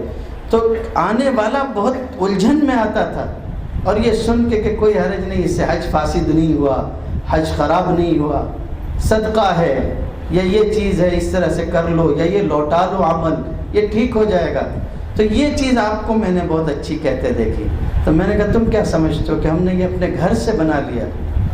ہم نے حضور صلی اللہ علیہ وسلم کا حج پڑھا. جابر ابن عبداللہ کہتے ہیں کہ حضور کے پاس آ کے پوچھنے والے پوچھتے تھے اللہ کے رسول میں نے یہ کر لیا ہے یا یہ کرنا چاہتا ہوں, تو حضور فرماتے تھے افعل ولا حرج, کرو اور اس میں کوئی حرج کی بات نہیں ہے, کوئی تنگی نہیں ہے, دین آسان ہے. خود اللہ تعالیٰ نے ارشاد فرماتے ہیں کہ یرید اللہ بکم اليسر ولا یرید بکم العسر, اللہ تمہارے اوپر آسانی پیدا کرنا چاہتے ہیں, تنگی پیدا کرنا نہیں چاہتے ہیں. تو حضور نے اپنے دونوں ساتھیوں کو بھیجنے وقت جو شاگرد جا رہے تھے اور جو آگے جا کے معلم ہونے تھے, یہاں سے جا رہے ہیں معلم کے شاگرد ہیں, آگے یہ خود معلم ہوں گے, آگے لوگ ان کے شاگرد بنیں گے. ان کو فرمایا تھا کہ تم جاؤ گے یسرا ولا تعسر, آسانی پیدا کرنا, مشکل مت پیدا کرنا. بخاری شریف میں آتا ہے جاء اعرابی فبالا, حضور صلی اللہ علیہ وسلم کے پاس ایک دیہاتی آیا, فبال فی المسجد, قام فبال فی المسجد, آیا مسجد کے اندر جا کے اس نے پیشاب کر دیا. حضور صلی اللہ علیہ وسلم فرمایا چھوڑ دو, احرقوا علی بولہ سجلا او ذنوبا من ماء, اس کے پیشاب کے اوپر ایک ڈول پانی ڈال دو. اور پھر اس کے بعد آپ نے آگے فرمایا فَإِنَّمَا بُعِثْتُم مُيَسِّرِينَ وَلَمْ تُبْعَثُوا مُعَسِّرِينَ, تم لوگ آسانیاں پیدا کرنے والے بنا کے بھیجے گئے ہو, تم لوگ مشکل پیدا کرنے والے بنا کے نہیں بھیجے گئے. اس کو مت ڈانٹو ڈپٹو, اس کو چھوڑ دو, پاک کر لو زمین کو, بات ختم ہو گئی. ایک آدمی نے آ کے نبی کریم صلی اللہ علیہ وسلم سے کہا میں صبح کی نماز میں اللہ کے رسول اس وجہ سے پیچھے رہ جاتا ہوں کہ وہ فلانا آدمی نماز پڑھاتا ہے, بہت لمبی نماز پڑھاتا ہے, اس لیے میں نماز میں نہیں جاتا کہ اتنی لمبی نماز پڑھاتا ہے. راوی بیان کرتے ہیں کہ میں نے حضور کو نصیحت کرتے ہوئے کبھی اتنے غصے میں نہیں دیکھا تھا جتنا اس دن دیکھا. عجیب غصے کے عالم میں رسول اللہ صلی اللہ علیہ وسلم کھڑے ہوئے, اور آپ صلی اللہ علیہ وسلم نے اس موقع پر غصے کے اس عالم میں یہ بات کہی تھی فَإِنَّ مِنْكُمْ مُنَفِّرِينَ, تم میں سے کچھ لوگ ایسے بھی ہیں جو لوگوں کو نفرت دلاتے ہیں. اسی کا اگلا ٹکڑا, اسی حدیث کا اگلا ٹکڑا جس میں آپ اپنے شاگردوں کو نصیحت کرتے ہوئے کہہ رہے تھے, فرمایا یسرا ولا تعسرا, بشرا, لوگوں کو خوشخبری سنانا, نفرت مت دلانا. بشرا ولا تنفرا, فرمایا فإن منکم منفرین, تم میں سے ایسے لوگ بھی ہیں جو نفرت پھیلاتے ہیں. لوگوں یاد رکھو نماز ہلکی پڑھایا کرو, فإن فیہم الضعیف والکبیر وذی الحاجہ, اس لیے کہ نماز میں سب طرح کے لوگ ہوتے ہیں, کمزور بھی ہوتے ہیں, بوڑھے بھی ہوتے ہیں, ضرورت والے لوگ بھی ہوتے ہیں. خود نبی کریم صلی اللہ علیہ وسلم کے بارے میں حضرت عائشہ فرماتی ہیں ما خیر النبی صلی اللہ علیہ وسلم بین امرین الا اختار ایسرہما ما لم یأسم او ما لم اسمن. فرمایا حضور صلی اللہ علیہ وسلم کو جب بھی دو چیزوں کے بیچ میں اختیار دیا گیا کہ اے محمد صلی اللہ علیہ وسلم آپ اپنی امت کے لیے ان دونوں میں سے کسی ایک کو اختیار کر لیں, تو اس میں سے جو آسان ہوتا تھا حضور اس کو لے لیتے تھے. آسانیاں پیدا کرو, مشکل نہیں. اسی کے اندر ایک روایت میں آتا ہے کہ یہ بھی کہا تھا کہ وَتَطَاوَعَا وَلَا تَخْتَلِفَا, دیکھو آپس میں موافقت رکھنا, مخالفت مت کرنا. تم ایک علاقے میں بھیجے جا رہے ہو, میں معذرت کے ساتھ کہوں گا علماء کرام سے بھی بصد معذرت, میں اس مقام کا حامل نہیں ہوں, لیکن حدیث کی تشریح میں مجبوری ہے کہ مجھے یہ کہنا پڑے گا کہ بات یہ ہوتی ہے کہ جب کوئی آدمی کسی علاقے میں پہنچے اور ایک ہی زمانے میں دو عالم ہوں, ایک ہی علاقے میں دو عالم ہوں, تو ہوتا یہ ہے کہ آدمی کو حسد آ لیتا ہے, شیطان حسد کے راستے سے ہلاک کرنا چاہتا ہے. یہ ہوتا ہے کہ المعاصرت اصل المنافرہ, معاصرت یعنی ہم عصر ہونا, ایک زمانے میں ہونا, دلوں کے اندر نفرت پیدا کرتا ہے, بگاڑ آ جاتا ہے. دیکھتے ہیں کہ ان کا حلقہ تیزی سے آگے بڑھ رہا ہے تو آدمی کو حسد ہونے لگتا ہے. اسی حسد نے بنی اسرائیل کو تباہ کیا. امام بخاری رحمۃ اللہ علیہ کو جو نکالا گیا نیشاپور سے, اور اس کے بعد امام بخاری کو اخیر عمر میں بھی جو تکلیف دی گئی, اس میں یہی حسد تھا. خالد زولی ہوں, یا ابن ابی الورقا ہوں، ان لوگوں کو امام بخاری سے حسد ہوا، اور امام بخاری جیسا جلیل القدر عالم دین اس نے ایسا زمانہ دیکھا، ایسی دقت کا، یہاں تک کہ یہ عالم ہوا کہ امام بخاری نے آخر میں خرطنگ میں سواری کو ان کو سوار کروایا گیا، وہ چاہتے تھے کہ یہاں سے بھی میں کہیں اور چلا جاؤں، لیکن پھر اس کے بعد کہا کہ مجھ کو چھوڑ دو، اتر گئے، اور اس کے بعد فرمانے لگے کہ اللہ تیری زمین وسعت کے باوجود میرے اوپر تنگ ہو گئی، لقد ضاقت علی الارض بما رحبت فاقبضنی الیک، اب مجھ کو آپ اٹھا لیجیے، اب میں اس فانی دنیا میں نہیں رہنا چاہتا۔ حضور صلی اللہ علیہ وسلم نے حضرت ابو موسیٰ الاشعری کو، حضرت معاذ بن جبل کو کہا تھا آپس میں اختلاف مت کرنا۔ میرے والد صاحب رحمۃ اللہ علیہ بہت پیارا شعر سنایا کرتے تھے، جو لوگ سمجھیں گے وہ سمجھیں گے، علماء کو ایک دوسرے کی مخالفت نہیں کرنا چاہیے، اس سے علم کی جڑ کٹتی ہے، اس سے دین کی جڑ کٹتی ہے، اور اگر عالم کسی عالم کی مخالفت پہ نہ ہو تو کوئی راستہ نہیں ہے کہ کسی عالم کو کوئی جو ہے وہ نقصان پہنچایا جا سکے۔ وہ فرمایا کرتے تھے، سمجھ لیجئے گا، میں تشریح تو نہیں کروں گا، وہ فرمایا کرتے تھے کہ کلہاڑی میں لکڑی کا دستہ نہ ہوتا تو لکڑی کے کٹنے کا رستہ نہ ہوتا۔ کلہاڑی میں لکڑی کا دستہ نہ ہوتا تو لکڑی کے کٹنے کا رستہ نہ ہوتا۔ تطاوعا ولا تختلفا، دین کے کام کرنے والوں کو ہمیشہ ایک دوسرے کو رفیق سمجھنا چاہیے، فریق نہیں سمجھنا چاہیے۔ ہم فریق نہیں ہیں، اس لیے جہاں کہیں ہوں دین کی خدمت انجام دیں، اور کوئی اور خدمت انجام دے رہا ہو تو خوش ہوں کہ وہ بھی اللہ کے دین کی خدمت انجام دے رہا ہے، خوشی کی بات ہے۔ اب میں بات کے آخری حصے میں آ جاؤں، بہت لمبا ہو جائے گا ورنہ میں کب تک بولتا رہوں گا اور کب تک آپ بھی سنیں گے، اس لیے میں بات سمیٹ لیتا ہوں۔ اس رخ پہ آئیے کہ معاذ ابن جبل کو حضور روانہ کر رہے ہیں، عجیب سی شان کے ساتھ حضور نے ان کو مدینے سے روانہ کیا، اور لکھنے والوں نے لکھا کہ حضرت معاذ کے ذہن میں کہیں نہ کہیں یہ بات رہی ہوگی کہ آج تو اللہ کے رسول کا فرمان ہے، اس لیے میں مجبوراً بھیجا جا رہا ہوں۔ یہ وہ بندہ تھا جس کے بارے میں حضور نے خود فرمایا تھا کہ معاذ مجھ کو تجھ سے اللہ واسطے کی محبت ہے، اور اس نے بھی کہا تھا کہ اللہ کے رسول قسم سے مجھ کو آپ سے اللہ واسطے کی محبت ہے۔ محبت کے ایسے مقام پہ رہنے والا شخص، اس کو حضور نے فرمایا تو یمن جا، ایک دن گزارنا تو مشکل ہوتا تھا، نہ دیکھیں تو اب اتنا لمبا عرصہ گزارنا ہے جا کے۔ تو لکھنے والوں نے لکھا کہ کہیں نہ کہیں ذہن میں یہ بات تھی کہ جائیں گے، کچھ دن خدمت انجام دیں گے، پھر درخواست کریں گے کہ اب کسی اور کو بھیج دیا جائے، ہم کو اپنی قدموں میں آنے کی اجازت دی جائے۔ حضور صلی اللہ علیہ وسلم نے حضرت معاذ کو سواری پہ سوار کیا، کیسا عجیب سا ماحول رہا ہوگا۔ وہ جس کے لیے صحابہ اپنی جانیں قربان کرنے کو تیار، معاذ کو سواری پہ سوار کروایا، ان کے سواری کی لگام خود پکڑی، ان کو لے کے مدینہ طیبہ کے باہر آئے،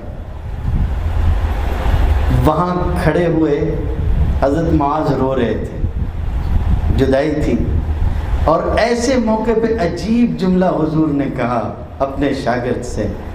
وہاں ذہن میں یہ خیال ہے کہ میں کچھ عرصے میں لوٹ آؤں گا، چند دن گزریں گے پھر چلا آؤں گا، اور حضور نے فرمایا معاذ انک عسى الا تلقانی بعد عامی ھذا لعلک ان تمر بقبری او بمسجدی، معاذ ہو سکتا ہے کہ اس کے بعد میری تمہاری ملاقات نہ ہو سکتا ہے تم میری قبر سے یا میری مسجد سے گزرو، مجھ کو نہ پاؤ، میں نہیں ملوں گا۔ حضرت معاذ رونے لگے، بے تحاشا روئے۔ تو ہوتا ہے نا کہ آدمی سامنے ہو تو اور روتا ہے بندہ، تو حضور نے اپنا رخ مدینے کی طرف موڑ لیا، ان کی سواری کا رخ یمن کی طرف، آپ نے اپنا رخ ادھر موڑ لیا، ان سے مڑ گئے۔ اس کے بعد تسلی کا ایک جملہ فرمایا، بہت نصیحتیں کی ہیں حضور نے اپنے شاگرد کو، عجیب انداز میں آپ صلی اللہ علیہ وسلم حضرت معاذ بن جبل کو لے کے چلے ہیں، اور بھی صحابہ کے ساتھ، آپ کے ہر ایک کے ساتھ جو جس مقام کا تھا اس کے ساتھ ویسا معاملہ فرمایا. ایک موقع پہ کہنے لگے کہ معاذ ایاک والتنعم، معاذ عیش میں مت پڑ جانا، عیش میں مت پڑ جانا. نعمتیں ہوں گی، نعمتیں بڑھتی جائیں گی، لیکن عیش میں مت پڑ جانا. عیش وہ ہوتا ہے جس میں بندہ اللہ کو بھول بیٹھتا ہے، دنیا کی چیزوں ہی میں رہ جاتا. فرمایا معاذ ایاک والتنعم، معاذ عیش میں مت پڑ جانا. فإن عباد اللہ لیسوا بالمتنعمین، یاد رکھنا کہ جو اللہ کے بندے ہوتے ہیں وہ عیش میں نہیں پڑتے. تو حضور صلی اللہ علیہ وسلم نے تسلی دینے کے لیے ان سے کہا ان اولی بی یوم القیامت المتقون من کانوا وحیث کانوا. معاذ اس کا خیال کرو، تم دور جا رہے ہو صحیح ہے، لیکن تسلی کی بات سن لو، قیامت کے دن مجھ سے سب سے زیادہ قریب وہ لوگ ہوں گے جو اللہ سے ڈرنے والے ہوں گے. وہ کوئی بھی ہوں، کہیں کے بھی ہوں، چاہے جتنی دور کے ہوں، لیکن مجھ سے سب سے زیادہ قریب وہ لوگ ہوں گے. اپنے شاگرد کو نصیحت کر رہے تھے کہ تقویٰ کا دامن پکڑے رہنا، تم ہم سے دور نہیں سمجھے جاؤ گے. حضرت معاذ کو 3 نصیحتیں کی ہیں. اس نصیحت کا پہلا جملہ بھی یہی تھا. اکثر بچے کہتے ہیں کہ سند پہ لکھ دیجئے، تو وہی 3 نصیحتیں لکھتے ہیں، چھوٹی چھوٹی 3 نصیحتیں. آج کی ہماری یہ بہنیں جو پچھلے 25 سال کی فارغات ہیں، ان سب سے یہی کہنا ہے. پہلا جملہ حضور نے اس میں بھی یہی فرمایا تھا، اتق اللہ حیث ما کنت. معاذ کہیں بھی رہنا، اللہ سے ڈرتے رہنا. خلوت ہو، جلوت ہو، کیسے بھی ہو، اللہ سے ڈرتے رہنا. اور علماء سے زیادہ خوف اور خشیت کون رکھے؟ اللہ سے سب سے زیادہ ڈرنے والے علماء ہونے چاہیے. اللہ کا حق ہے کہ اس سے ڈرا جائے. واللہ احق ان تخشع، اللہ اس کا حق رکھتا ہے کہ خشیت صرف اسی کی ہو. اور فرمایا انما یخشى اللہ من عباده العلماء. خشیت تو اصل علماء کو ہوتی ہے اللہ کی، اس سے ڈرنے والے تو یہ ہوتے ہیں. اگر عالم اللہ کے ڈر سے خالی ہے تو گویا اس کے علم نے اس کو نفع نہیں دیا، اس کے علم نے اس کو نفع نہیں دیا. فرمایا معاذ تقوی، وَلَقَدْ وَصَّيْنَا الَّذِينَ أُوتُوا الْكِتَابَ مِنْ قَبْلِكُمْ وَإِيَّاكُمْ أَنِ اتَّقُوا اللَّهَ. تقوی کی نصیحت اللہ فرماتے ہیں ہم نے تم سے پہلے کے لوگوں کو بھی، قوموں کو کی ہے اور تم کو بھی کرتے ہیں. وَلَقَدْ وَصَّيْنَا الَّذِينَ أُوتُوا الْكِتَابَ مِنْ قَبْلِكُمْ وَإِيَّاكُمْ أَنِ اتَّقُوا اللَّهَ. اللہ سے ڈرنے کی نصیحت. تو سب سے پہلی نصیحت حضور صلی اللہ علیہ وسلم نے ان کو فرمائی کہ معاذ کہیں بھی رہنا، اللہ سے ڈرتے رہنا. یہ کیا عالم ہوا کہ لوگوں کا ڈر تو دل میں ہے، اللہ کا ڈر نہیں. قرآن نے کہا یستخفون من الناس ولا یستخفون من اللہ وهو معهم. لوگوں سے ڈرتے ہیں، اللہ سے نہیں ڈرتے، حالانکہ اللہ ہر وقت ان کے ساتھ ہے. خیر، حضرت عمار ابن یاسر کی ایک حدیث آتی ہے، ان کی وہ روایت کرتے ہیں. عمار ابن یاسر نسائی شریف میں آتی، صحیح حدیث ہے. حضور صلی اللہ علیہ وسلم نے دعا مانگی تو یہ بھی مانگا، اللہم انی اسألک خشیتک فی الغیب والشہادہ. اللہ میں آپ کا ڈر چاہتا ہوں ہر حال میں، ظاہر میں بھی، باطن میں بھی، ڈھکے بھی، کھلے بھی، ہر حال میں آپ کا خوف چاہتا ہوں. خلوت ہو، جلوت ہو، ہر حال میں آپ کا خوف چاہتا ہوں. جو لوگ یہ چاہتے ہیں کہ اللہ ان کے ساتھ ہو، ان کو چاہیے تقوی اختیار کر لیں. بات ختم ہو گئی. ساری دنیا ایک طرف، تقوی والا ایک طرف، اس کے ساتھ اس کا خدا. ان اللہ مع الذین اتقوا والذین هم محسنون. اللہ ان کے ساتھ ہوتا ہے جو تقوی اختیار کرنے والے اور نیکیاں کرنے والے ہوتے ہیں. اب معاذ ابن جبل کو دوسری نصیحت حضور صلی اللہ علیہ وسلم نے جو فرمائی تھی وہ یہ تھی کہ اتبع السیئۃ الحسنۃ تمحوها. معاذ اگر کوئی غلطی ہو جائے نا، کوئی گناہ ہو جائے تو نیکی کر لینا. بات سمجھنے کی ہے. میں آگے اور بات کہوں گا، لیکن اس سے پہلے یہ عرض کر دوں کہ معاذ ابن جبل سے کہا کہ دیکھو تم سے کوئی غلطی ہو جائے، یہاں عام لوگ بھی ہیں، ان سے کہتا ہوں کہ یہ یاد رکھو معصوم صرف نبی کی ذات ہوتی ہے، اس سے غلطی نہیں ہوگی. لیکن عالم ہو، صحابی ہو، کوئی بھی ہو نبی کے بعد، اس سے غلطی ہو سکتی ہے. ہمارا حال یہ ہوتا ہے کہ ہم کسی عالم سے محبت کرتے ہیں تو ایسے کہ کمبل ہو جاتے ہیں، نہ میں کمبل کو چھوڑتا ہوں نہ کمبل مجھ کو چھوڑتا ہے، ایسے لگیں گے اس کے ساتھ، اس طرح سے رہیں گے، اور اگر کوئی چھوٹی سی غلطی بھی اس سے ہوتی دیکھ لی تو اس کے اوپر تھوک دیں گے۔ اپنے شاگرد سے کہہ رہے ہیں، صحابی سے کہہ رہے ہیں، معاذ تجھ سے اگر کوئی غلطی ہو جائے نا تو نیکی کر لینا۔ اس لیے ایک نصیحت کا پہلو تو یہ ہے کہ عالم بھی انسان ہوتا ہے، اگر اس سے کوئی غلطی ہو جائے تو اس کو یوں نہیں چھوڑ دو۔ حضرت ابو درداء رضی اللہ تعالیٰ عنہ بہت عجیب و غریب بات ارشاد فرمایا کرتے تھے۔ ایک مرتبہ راستے سے گزر رہے تھے، دیکھا کہ ایک آدمی کو لوگ برا بھلا بول رہے ہیں، معلوم کیا تو پتہ چلا کہ اس سے کوئی غلطی ہوئی ہے، لوگ اس کو اس پر ڈانٹ رہے ہیں، برا بھلا کہہ رہے ہیں، کوئی گناہ ہو گیا۔ تو حضرت ابو درداء نے فرمایا کہ لوگوں اس کو برا مت کہو بلکہ اللہ کی تعریف کرو جس نے تم کو اس گناہ سے بچا لیا۔ اس سے ہو گئی غلطی، تم اپنی توفیق سے تو نہیں بچے ہو نا، اللہ نے توفیق دی تو تم کو بچا لیا۔ تو لوگ ہوتے ہیں کچھ عجیب و غریب ذہن کے، ایک دم سے سامنے والے نے سوال کر لیا تو کیا آپ گنہگار سے نفرت نہیں کرو گے؟ یہ گنہگار ہے۔ تو حضرت ابو درداء نے فرمایا کہ میں اس سے نفرت نہیں کروں گا، اس کے گناہ سے نفرت کروں گا۔ شریعت یہ کہتی ہے کہ گنہگار سے نفرت مت کرو، گناہ سے نفرت کرو، گنہگار کو اس گناہ سے نکالنے کی کوشش کرو۔ چنانچہ حضرت ابو درداء نے پلٹ کے ان لوگوں سے پوچھا کہ اگر یہ آدمی کسی افرأیتم لو وجدتموہ فی قلیب، اگر تمہارا کیا خیال ہے تمہارا، اگر تم اس کو کسی جو ہے وہ گڑھے میں گرا ہوا پاتے تو کیا کرتے؟ فرمایا اس کو ہاتھ دے کے باہر نکال لیتے۔ فرمایا ابھی گناہ کی دلدل میں گر گیا ہے، اس کو برا بھلا کہہ کے اور مت دھساؤ، ہاتھ دے کے اس کو اس میں سے باہر نکالو۔ تو حضور نے فرمایا حضرت معاذ سے کہ معاذ کہیں بھی رہنا، اگر غلطی ہو گئی تو نیکی کر لینا، تیری نیکی تیرے اس گناہ کو مٹا دے گی۔ اتبع السیئۃ الحسنۃ تمحوها، تیری نیکی تیرے اس گناہ کو مٹا دے گی۔ قرآن کریم میں فرمایا ان الحسنات یذہبن السیئات، نیکیاں گناہوں کو مٹا دیتی، لے کے چلی جاتی، ختم کر دیتی۔ دوسری بات اس میں نصیحت کا پہلو شراح حدیث لکھتے ہیں یہ بھی ہے کہ عالم سے اگر کوئی غلطی ہو جائے تو عالم کو مایوس نہیں ہونا چاہیے بلکہ نیکیاں کرنا چاہیے تاکہ اس کی وہ غلطی معاف ہو جائے۔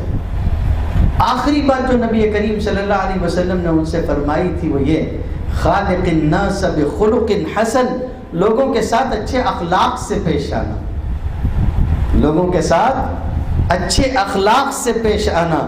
حضور صلی اللہ علیہ وسلم نے فرمایا خصلتان لا تجتمعان الا فی منافق، دو خصلتیں ایسی ہیں، خصلتان لا تجتمعان فی منافق، دو خصلتیں ایسی ہیں جو کسی منافق میں جمع نہیں ہوتی۔ فرمایا ان میں سے ایک بات تو یہ ہے کہ حسن و سمت، اچھے اخلاق، ولا فقہ فی الدین، اور دوسری چیز ہے دین کی سمجھ۔ اللہ اگر کسی کے اندر دین کی سمجھ عطا فرما دے، اور دوسری چیز یہ کہ اس کو حسن اخلاق عطا فرما دیں، فرمایا یہ منافق نہیں ہے، یہ منافق نہیں ہے، اس لیے کہ منافق میں یہ دونوں چیزیں ایک ساتھ جمع نہیں ہوتی۔ آج کل لوگ، ایک بات آ گئی ہے تو اور عرض کرتا ہوں، آج کل لوگ مولویوں کے پیچھے پڑے رہتے ہیں، معلمین کے پیچھے، معلمات کے پیچھے پڑے رہتے ہیں، طلباء اور طالبات کے پیچھے پڑے رہتے ہیں۔ علماء نے لکھا ہے کن عالما، یا عالم بن جاؤ، او متعلما، یا طالب علم بن جاؤ، او مستمعا، یا ان کی بات سننے والے بن جاؤ، یا یہ کہ او محبا، ان سے محبت کرنے والے رہو۔ آخری چیز ہے کہا کہ ولا تکن خامسا، پانچویں مت بننا، پانچویں مت بننا، اگر تم پانچویں بنے تو ہلاک کر دیے جاؤ گے۔ تو فرمایا پانچواں کون ہے؟ فرمایا ان سے بغض مت رکھنا۔ اگر مدرسے سے، طلباء سے، دینی تعلیم سے، پڑھنے پڑھانے والوں سے بغض ہے تو یہ یاد رکھو کہ آخرت برباد ہو جائے گی۔ آخرت یہ یاد رکھنا اللہ جس کے ساتھ بھلائی کرنا چاہتا ہے اس کو دین کی سمجھ دیتا ہے۔ اگر کسی عالم کے خلاف جاؤ گے اس کا مطلب یہ ہے کہ اللہ اس کا بھلا کرنا چاہ رہا ہے، تم اس کی برائی کرنا چاہتے ہو۔ تمہارے برا کرنے سے تو کچھ ہوگا نہیں، لیکن نتیجہ یہ ہے کہ حضرت معاذ ابن جبلی سے حضور نے فرمایا تھا، وہ خود اس کو روایت کرنے والے ہیں، کہتے ہیں اتق دعوت المظلوم، مظلوم کی ہائے سے بچنا، اس کی دعا اور اللہ کے بیچ میں کوئی پردہ نہیں ہوتا۔ خیر، حضور صلی اللہ علیہ وسلم نے فرمایا، بخاری اور مسلم دونوں میں آتا ہے، فرمایا علماء کو اس کا محسوس کرنا چاہیے، فرمایا کہ لوگوں کے ساتھ اچھے اخلاق سے پیش آؤ، سخت نہیں ہونا چاہیے، غصور نہیں ہونا چاہیے، نرمی کے ساتھ ان سے پیش آنا چاہیے۔ لیکن اسی کے ساتھ یہ بھی عرض کرتا ہوں کہ اگر کوئی عالم کوئی ضابطہ بنائے، کوئی عالم کوئی ضابطہ بنائے تو اس کا یہ مطلب نہیں کہ وہ عالم کے ناک کے اوپر مکھی نہیں بیٹھنے دے رہا ہے۔ لوگوں کو راستہ دو تو یہ آدھی رات کو بھی چلے آتے ہیں۔ جی، ایک مرتبہ رات کے 3 بجے کسی نے ہمارا دروازہ کھٹکھٹایا، نکل کے باہر آیا، اس سے پوچھا کیا بات ہے، کہنے لگا بیوی بیمار ہے، پانی دم کر دیجئے۔ تو ہم نے اس سے پوچھا کہ کتنے دن سے بیمار ہے، بولے 3 مہینہ ہو گیا بیمار ہے۔ تو میں نے کہا یہ رات کا 3 ہی بجے وقت ملا تھا، بھئی صبح ہونے تک کا 3 گھنٹے کا انتظار نہیں کر سکتے تھے 6 بجے تک کا، آدھی رات کو آپ اٹھائیں۔ ہاں، تعلیم میں، تربیت میں لوگوں کے ساتھ اچھے قول سے پیش آنا۔ حضرت امام مالک رحمۃ اللہ علیہ بیٹھے ہوئے تھے خلیفہ منصور کے ساتھ میں، کسی بات پہ حجت ہو گئی، اس کی آواز بلند ہو گئی، تو امام مالک رحمۃ اللہ علیہ نے کہا ذرا آواز کم کر کے بولو، اس لیے کہ نہ تو میں فرعون سے زیادہ گیا گزرا ہوں اور نہ آپ موسیٰ علیہ السلام سے زیادہ رتبے والے ہو گئے، ذرا آرام سے بات کرو۔ تو اس نے فوراً اپنا غصہ چھوڑ دیا، بادشاہ حالانکہ ایک دین کی ایک سمجھ کی بات تھی، اس نے کہا اس کی حکمت کیا ہے مجھے بتائیں۔ تو فرمایا اصل میں نے یہ جملہ قرآن کی طرف نسبت کر کے کہا ہے، اللہ نے موسیٰ علیہ السلام کو فرعون کے پاس بھیجا تھا، باوجود ایسا ظالم آدمی کہ کہتا تھا میں تمہارا رب ہوں، لیکن اللہ نے کہا جاؤ تو اس سے نرمی سے بات کرنا، قولا لہ قولا لینا لعلہ یتذکر و یخشی، شاید بات قبول کر لے۔ اس لیے عالم کو چاہیے کہ گفتگو نرمی سے کرے۔ حضور نے فرمایا ان من شر الناس منزلۃ یوم القیامت عند اللہ، اللہ کے یہاں سب سے زیادہ بدترین آدمی مرتبے کے اعتبار سے قیامت کے دن وہ ہوگا جس کی زبان کی برائی کی وجہ سے لوگ اس سے ڈرتے ہیں۔ اس لیے اچھی زبان استعمال کی جائے۔ حضور صلی اللہ علیہ وسلم کے بارے میں فرمایا اللہ نے تجھ پہ تیری رحمت، تیرے اوپر اللہ نے اپنی رحمت اتاری جس کی وجہ سے تو لوگوں کے لیے نرم ہے، اگر تو سخت خو ہوتا تیرے ارد گرد کوئی نہیں ہوتا۔ فَبِمَا رَحْمَةٍ مِّنَ اللَّهِ لِنْتَ لَهُمْ وَلَوْ كُنْتَ فَظًّا غَلِيظَ الْقَلْبِ لَانفَضُّوا مِنْ حَوْلِكَ۔ حضور صلی اللہ علیہ وسلم نے فرمایا، ترمذی شریف کی حدیث ہے، قیامت کے دن انسان کے اچھے اخلاق سے بڑھ کر کوئی اس سے زیادہ وزندار چیز بندے کے میزان میں نہیں ہوگی، اچھے اخلاق۔ بلکہ ایک حدیث میں یہاں تک آیا کہ بندہ اپنے اچھے اخلاق کے ذریعے سے رات بھر نماز پڑھنے والے، دن بھر روزہ رکھنے والے کا مقام حاصل کر لیتا ہے، اگرچہ کہ اس نے روزہ نہ رکھا اور رات بھر نماز نہ پڑھی، صرف اچھے اخلاق کے ساتھ۔ حضور نے حضرت معاذ سے کہا تھا معاذ جا رہے ہو، خالق الناس بخلق حسن، لوگوں کے ساتھ اچھا سلوک کرنا، اچھے سلوک سے پیش آنا۔ ایمان کے کمال کی علامت بتائی گئی، ان من اکمل المؤمنین ایمانا احسنهم خلقا۔ بات یہاں آ کے جتنی مجھے آپ سے عرض کرنی تھی میں نے کوشش کر کے سمیٹ کے بیان کر دی، ورنہ بہت لمبا ہو جاتا۔ اب ایک بات آخر میں عرض کرتا ہوں، کتنی بھی اچھی تقریر کر لیجئے، کتنی بھی نصیحتیں کر لیجئے، سب ہو جانے کے بعد اپنی قوم یہاں آ کے آخر میں یہی پوچھتی کوئی وظیفہ بھی بتا دو صاحب، وہ سب ٹھیک ہے، کوئی وظیفہ بھی دے دو۔ تو اب مسئلہ ہے کہ ہم نے اپنی بہنوں کو پوری تفصیل تو بتا دی، آپ کے سامنے بھی رکھ دی، لیکن بات وہی آئے گی کہ بھئی کوئی وظیفہ بھی بتا دو، تو وظیفہ بھی لے لیجئے۔ حضور صلی اللہ علیہ وسلم نے حضرت معاذ ابن جبل کو وظیفہ بھی دیا تھا۔ ایک موقع پہ فرمایا کہ معاذ اوصی کا یا معاذ، معاذ میں تجھ کو وصیت کرتا ہوں، معاذ میں تجھ کو وصیت کرتا ہوں لا تدعن فی دبر کل صلاۃ، دیکھو کوئی بھی نماز مت پڑھنا مگر اس کے بعد یہ جملے ضرور کہہ لینا، چھوڑنا نہیں، میں تجھ کو وصیت کرتا ہوں۔ کون سے کلمات ہیں دعا کے؟ وہ کلمات ہی ہیں کہ حضور صلی اللہ علیہ وسلم نے فرمایا، کہنا کہ اللہم اعنی علی ذکرک و شکرک و حسن عبادتک، اللہ مجھ کو آپ اپنے ذکر کی توفیق عطا فرمائیں۔ ایک دوسری بات یہ ہے کہ آپ کے شکر کی توفیق عطا فرمائیں، اپنی مدد شامل حال فرمائیں۔ میں آپ کی مدد کے بغیر کچھ نہیں کر سکتا، تو آپ اپنے ذکر کی مجھ کو توفیق عطا فرمائیں، مدد دیں، شکر کی توفیق عطا فرمائیں، اور آپ کی اچھی عبادت کرنے کی۔ اچھے کا مطلب بھی تو بڑا عجیب ہے نا، اچھے کا مطلب کیا ہے؟ حسن عبادتی کا مطلب کیا ہے؟ سچی سچی بولنا۔ ذہن میں کتنا آیا؟ فرائض اچھی سے پڑھنے کی توفیق عطا فرمائے، یہی نا؟ آپ عبادت سمجھتے کس کو؟ کون سی چیز عبادت ہے؟ تھوڑا سا 5 منٹ اور دے دو مجھ کو، بتاؤ عبادت کس کو کہتے ہیں؟ جو چیز جتنی عام ہو جاتی ہے نا اس کی تعریف اتنی مشکل ہوتی ہے۔ پاکستان میں ایک جسٹس منیر تھے، قادیانیت کی طرف ان کا ذہن تھا، وہ ہر روز علماء کو بلاتے تھے اور بیوقوف بناتے تھے اور کہتے تھے ان علماء کو تو تعریف بھی نہیں آتی، یہ بتا ہی نہیں سکتے کہ غلام احمد قادیانی کافر کیوں ہیں۔ حضرت مولانا مفتی محمد حسن صاحب نے کہا کہ ہم کو بلواؤ۔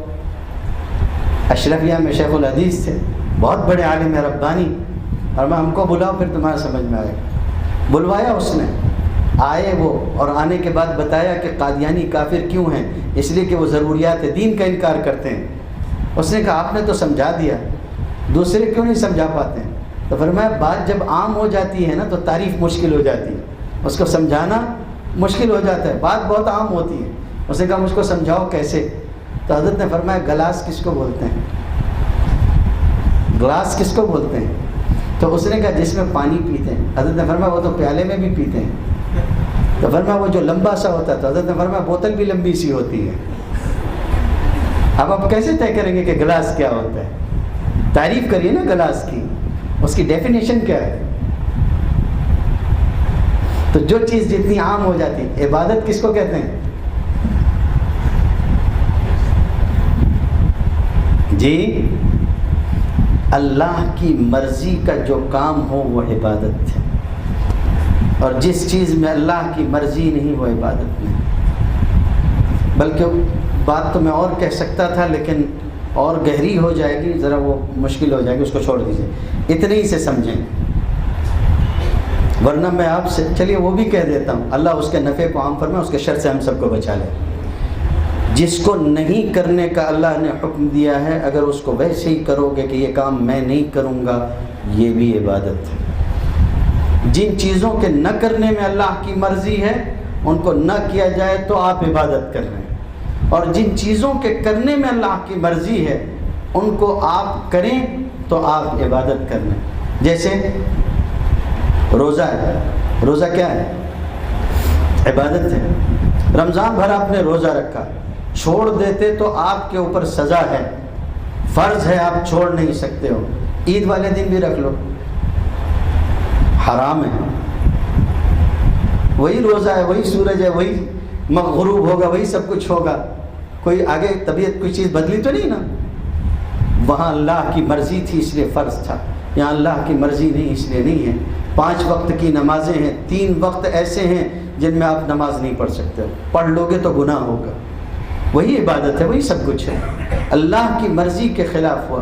تو ایک چیز ہے عبادت، عبادت کا مطلب ہے اللہ کی مرضی کے موافق کام انجام دینا۔ حضور نے فرمایا کہ معاذ اللہ سے یہ مانگنا کہ مجھے آپ کی عبادت، اب عبادت سمجھیے گا، آپ کی عبادت اچھی طرح کرنے کی توفیق عطا فرمائیے گا۔ اچھی طرح کرنے کا مطلب بھی ہمیشہ ذہن میں رکھا کیجیے، ایک مسلمان کے اوپر اللہ نے یہ چاہا ہے کہ کوئی بھی کام یوں ہی کاہلی کے ساتھ سستی سے مت کر دیا کرو، جب تمہیں کرنا ہے تو اچھے انداز میں کرو، خوبصورتی کے ساتھ کرو، اس شے کا حسن اس میں پایا جانا چاہیے۔ ان اللہ کتب الاحسان فی کل شیء، اللہ نے ہر چیز کے اندر احسان کو لکھا ہے۔ اگر کسی کو قصاص میں بھی قتل کرو، اچھے انداز میں قتل کرنا۔ فَإِذَا قَتَلْتُمْ فَأَحْسِنُوا الْقَتْلَةَ أَوْ قِتْلَةَ، اور یہ بھی کہ وَإِذَا ذَبَحْتُمْ فَأَحْسِنُوا الذَّبْحَ، اگر جانور بھی ذبح کرو گے تو اچھے سے ذبح کرنا۔ حضرت داؤد کے ہاتھ میں کڑیاں موڑ موڑ کے زرہ بنانا آسان کر دیا تھا، ہاتھ میں لوہا نرم کر دیا تھا۔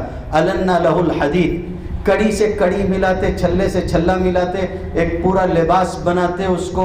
ایسا لباس ہوتا تھا کہ تلوار ماری جائے گی تو تلوار سے کٹے گا نہیں۔ اب وہ کیسا بھی بنا دیجئے، اس سے کیا ہے، کڑی چھوٹی بڑی ہو کوئی مسئلہ نہیں ہے، تلوار نہیں لگے گی، اتنا ہی چاہا گیا تھا اس لباس سے۔ لیکن اللہ نے حضرت داؤد سے فرمایا کہ داؤد علیہ السلام سے فرمایا، داؤد آپ کڑیاں بناؤ گے زرہ کی تو وہ بھی برابر برابر بنانا، ڈائمیٹر سب کا ٹھیک ہو، جو کام کرو اچھا کرو۔ قدر فی السرد واعملوا صالحا، قرآن میں کہا ہے۔ اس لیے حسن عبادت کا مطلب بہت وسیع ہے۔ اللہ مجھے آپ اپنے ذکر کی مدد عطا فرمائیے، اپنے شکر کی مدد عطا فرمائیے، اور اپنی عبادت کا حسن نصیب فرمائیے۔ اور شکر کیوں کہا ہے اس کو ذہن میں رکھیے، یہ یاد رکھیے گا۔ جب ہم چلے تھے تو شروعات میں ایک بات کہی اور دوسری بات یہ کہی تھی کہ اللہ کا شکر اور اس کی اطاعت کریے گا۔ جو 7 باتیں بیان کی اس میں سے ایک یہ بھی ہے، اس لیے کہ جو شکر گزار بندہ ہے وہ اللہ کا بندہ ہے، اور جو ناشکرا ہے وہ شیطان کا بندہ ہے۔ یہ عالم کی حتک عزت ہے، ازالہ حیثیت عرفی ہے، مان ہنی کا دعویٰ ہونا چاہیے اس پہ۔ اب سمجھے آپ، ازالہ حیثیت عرفی نہیں سمجھیں گے، حتک عزت نہیں سمجھیں گے آپ، مان ہنی کا دعویٰ ہونا چاہیے۔ ایک عالم کو یہ کہا جائے کہ تو شیطان کا بندہ، ظاہر سی بات ہے جو ناشکرا ہوگا۔ حضرت عمر طواف کر رہے تھے بیت اللہ شریف کا، ایک آدمی کو کہتے ہوئے سنا اپنے آگے دعا کرتے ہوئے، اللہ مجھ کو اپنے کم بندوں میں شامل فرمائے، ان بندوں میں جو بہت کم ہیں۔ طواف ختم ہوا تو فرمایا اس کا طواف ختم ہوگا تو اس کو لے کے آنا۔ لے کے آئے لوگ۔ حضرت عمر رضی اللہ عنہ نے فرمایا کیا دعا کر رہے تھے؟ اس نے کہا آپ نہیں سمجھے، اللہ نے قرآن میں فرمایا قلیل من عبادی الشکور، میرے بندوں میں شکر گزار بندے بہت کم ہوں گے، میں چاہتا ہوں کہ مجھے انہی کم بندوں میں شامل کیا جائے۔